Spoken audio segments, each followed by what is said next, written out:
Okay, I am on the path for the moment between my house and the logging path. And here's where the logging path begins. I usually go left. In fact, 100% of the time I go left.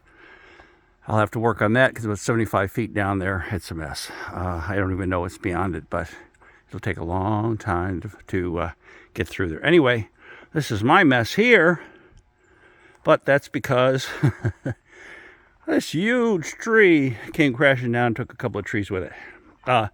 Anyway, I don't go this way down here. This just leads, a couple hundred yards down to the power lines. And my dad used to take it every once in a while, but it's a short route. I thought I should clean this.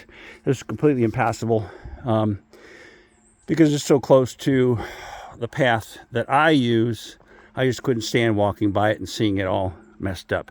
So as you can see, this has not looked this way a few days ago. This has been about a 4 or 5 day project. And I'm wiped because I had to get rid of all the wood too and the logs, and then they were getting thicker and thicker. I could only cut them in about 2-foot sections because I didn't want to, wrestle with a big piece of tree. Not very elegant, was it? But here, that was the big tree that fell down. Anyway, there's other trees I had to cut back too, even to get here. But I've used the opportunity to reline the path with things I've cut. I had to cut a big tree here too. But like I say, I have had to move that piece. There's my tools. I'm going home for the day, but I redid the creek. If anybody watched the creek episode where it's rushing down the day before the hurricane, you can see that everything was blown out, but it was not constructed this way. And I'm hoping that by constructing it this way, not only does it look better, but that it's more utilitarian and more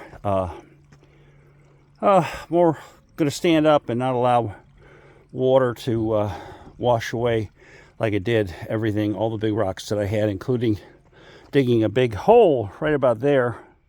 So I have actually used stakes on a lot of these pieces of wood here to keep them in place. They're not just lying there because water would just push them right out of the way. Anyway, it's still running. We got about, I think, 1/3 of an inch, 1/2 an inch of rain yesterday. Enough to keep the moss green. Whoops, sorry about the finger. Enough to keep the moss green, but not enough to scare me concerning the trees I'm going to have taken down in January, coming down prior to that.